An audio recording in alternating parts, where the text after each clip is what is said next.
tous, j'espère que vous allez bien. Je reviens pour un point lecture.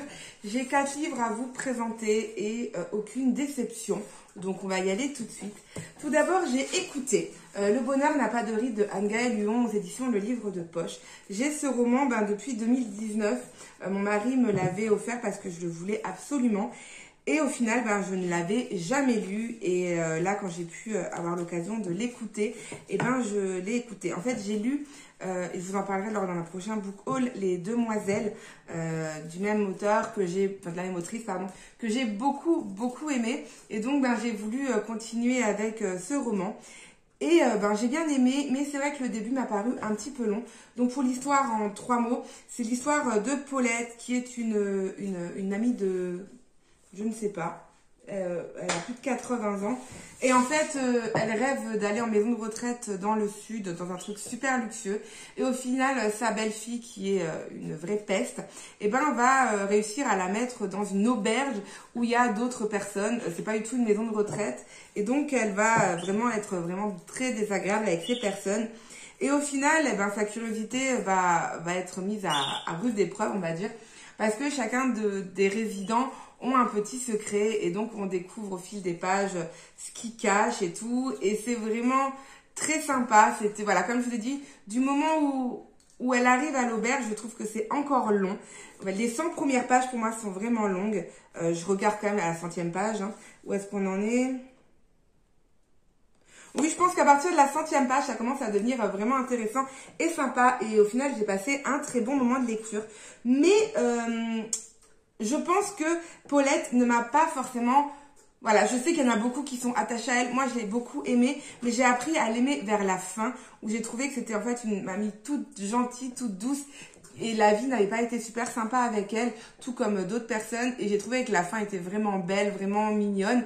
Et au final, j'ai quand même passé un bon moment de lecture, d'écoute, vous appelez ça comme vous voulez. Et je vous le conseille, mais c'est vrai qu'il faut savoir, et c'est vrai que sur Instagram, une autre personne me l'a dit, qu'elle était d'accord avec moi que le début est quand même un petit peu long. Et par rapport aux Demoiselles que j'ai lues et que j'ai adoré de fou, celui-là n'est pas mon préféré pour le moment de l'autrice. Après, j'en ai lu que 2, donc je suis pas forcément l'experte en la matière. Ensuite, je sais que l'hiver est passé, Noël aussi, mais on s'en fout parce que pour moi, les livres n'ont pas de date de péremption.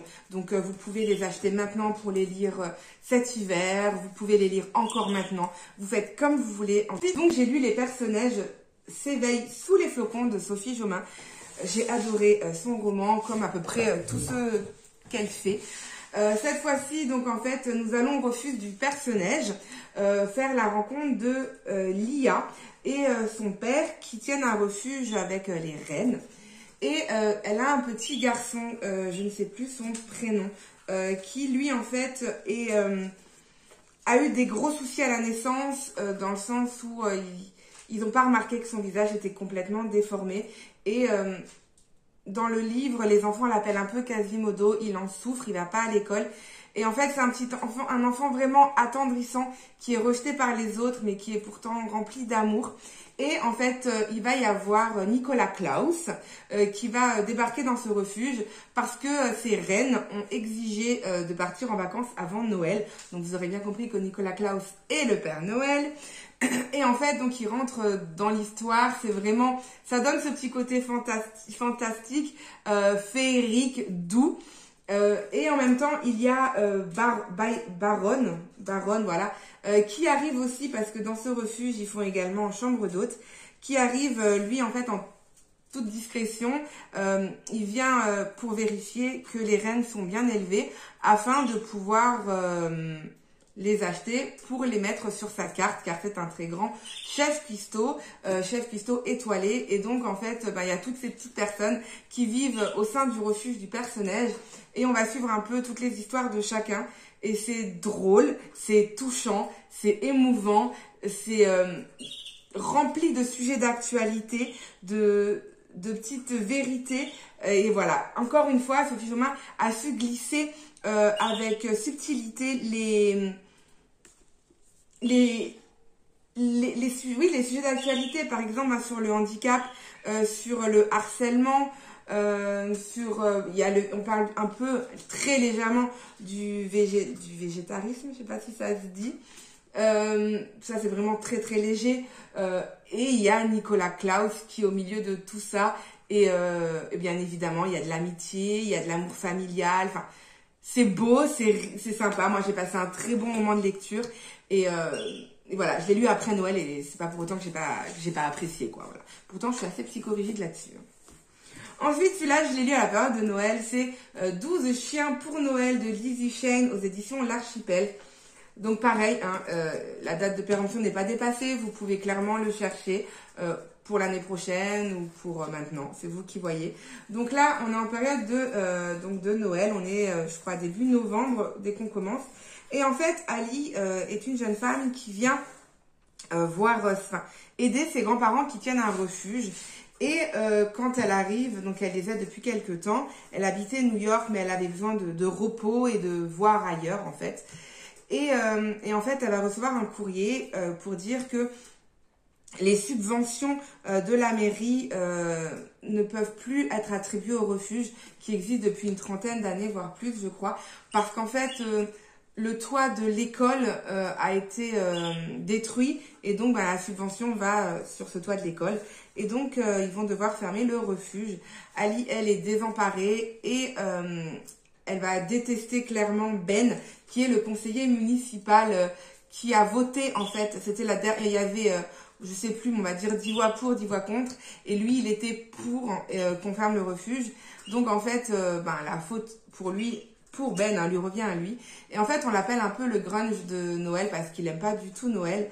Il doit s'occuper de sa nièce en parallèle. Et donc, ils vont, au final, Ali et Ben, devoir cohabiter pour essayer de faire adopter les 12 chiens avant la fermeture du refuge. Et donc, il va y avoir plein de choses qui vont être mises en place pour adopter ces chiens. Il y a également plein de sujets d'actualité qui sont mis dedans, comme la famille, les responsabilités parentales. Il y a plein d'autres sujets, j'ai pas envie de tout vous dire parce que sinon j'ai tout vous spoilé, ça ne servirait à rien que vous lisez ce roman. Mais vraiment, voilà, moi j'ai adoré. Déjà, j'adore les chiens. Moi, mon chien, c'est lui. Il est exactement pareil, à part qu'il est en train de ronfler sur le canapé. N'est-ce pas, mon titi? Il est beau. Bref. Et donc voilà, c'était vraiment super sympa. C'était frais, léger, agréable. En tout cas, moi j'ai adoré ce roman. Également, j'ai passé un très très bon moment de lecture. Et voilà, si vous aimez les petites romances, les romans légers, cocooning, mais où il y a quand même de l'émotion, hein, c'était pas du tout Cucu la praline, hein. Vraiment, c'est pas du tout dans ce registre-là, ce roman. Donc je vous le conseille vraiment. Et ensuite, ce roman est sorti il y a peut-être 1 mois et demi, je dirais. C'est Ellie et Dan aux éditions L'Archipel dans la collection Instant Suspendu. Donc, je vais me répéter, mais j'adore cette collection, vous le savez. Et donc là, c'est l'histoire de Ellie et Dan. Donc, Dan est quelqu'un qui a besoin de paix, d'ordre, que tout soit aligné. En fait, il m'a fait vraiment penser à Monk. Je sais pas si vous connaissez la série Monk, de cet homme qui aime que tout soit propre, tout soit carré, qui va compter combien il y a de céréales dans un paquet de céréales. Voilà, c'est des exemples comme ça. Et lui, en fait, il crée des harpes celtiques. Donc, d'après ce que j'ai compris, elles sont plus petites et il y a plus de cordes. Et donc voilà, lui il vit de ça, c'est son petit bonheur, il est perdu au fin fond d'une petite ruelle. Et il y a Ellie qui elle a 36 ans, je m'en souviens parce qu'elle a mon âge bientôt. C'est une rêveuse, mais elle vit dans une relation complètement toxique où voilà, elle ne peut pas faire grand chose en fait sans l'autorisation de son mari, mais elle a un rêve et son rêve c'est d'apprendre à faire de la harpe. Et elle va rencontrer ce Dan et il va y avoir une amitié qui va grandir entre eux et plein d'autres choses qui vont bien évidemment se passer parce que il y a le mari toxique de Ellie qui rentre en scène. Il y a aussi l'ami de Dan qui apprend à Ellie à faire de la harpe, qui va également être très jalouse. Il va y avoir des révélations. Il va y avoir du suspense aussi. Voilà, il y a pas mal de rebondissements quand même dans ce roman, je m'attendais pas à ça. Et ça fait que on s'ennuie pas du tout. J'ai même préféré ce roman j'arriverai pas à me retenir, comment les pingouins ont sauvé Véronica. C'est celui-là. Donc moi j'ai préféré celui-là parce que j'ai trouvé encore plus émouvant et encore plus touchant. Il va y avoir bien évidemment plein d'autres choses. Je ne vais pas tout vous révéler parce que sinon ça serait spoilé. Mais pour moi, ce roman, il est autant au début, j'ai eu du mal. On va dire que les 80 premières pages, j'ai eu du mal, mais pas du tout à cause du roman. Au contraire, j'étais vraiment prise dedans. Mais en fait, dès le début, on sent cette relation malsaine entre Ellie et son mari. Et en fait, j'ai vu une personne que j'ai du mal à apprécier, qui fait partie de mes connaissances. Et en fait, je voyais sa tête dans la tête du mari. Et en fait, j'ai vraiment fait c'est insupportable de perdre ces mots. J'ai fait un transfert. Et donc, j'ai trouvé... Voilà, j'étais vraiment très très mal à l'aise. Et au point où j'avais envie je détestais vraiment. J'ai détesté immédiatement le mari. Et voilà. Et donc, j'ai dû fermer le livre, faire un travail sur moi-même en me disant, c'est un livre, ce n'est pas cette personne-là. Et donc, au final, voilà, ça a fait que ça allait mieux. J'ai pu lire la suite du roman sans problème. Et au final, j'ai adoré les rebondissements et tout ce qui va avec. Donc voilà, je pense que dès le début, on est prise au jeu. C'est juste que moi, j'ai fait un transfert.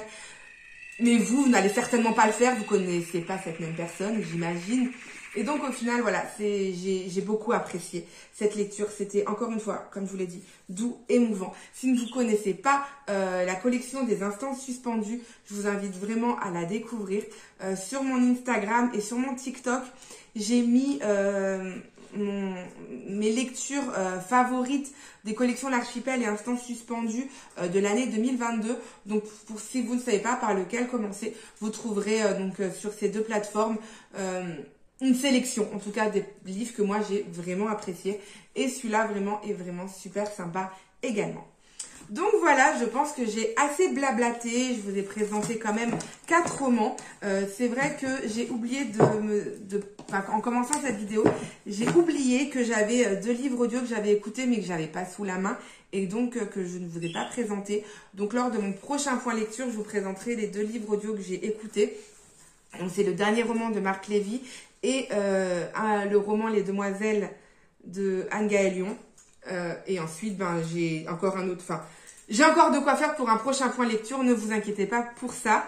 Sur ce, je vous fais des gros bisous. Je vous souhaite une bonne journée, une bonne nuit, tout ce que vous voulez. Et surtout, n'hésitez pas à commenter, à me dire si vous avez lu un de ces livres ou si je vous ai donné envie de lire un de ces livres. Je réponds pas forcément rapidement aux commentaires, mais j'y réponds, c'est promis. Voilà, j'essaye vraiment maintenant de me cadrer et de me mettre des moments de lecture en fait et des moments où je suis sur les réseaux, donc voilà, je commence à trouver un rythme. Donc sur ce, je fais des gros bisous, c'est une bonne journée, une bonne nuit, tout ce que vous voulez et à bientôt, ciao.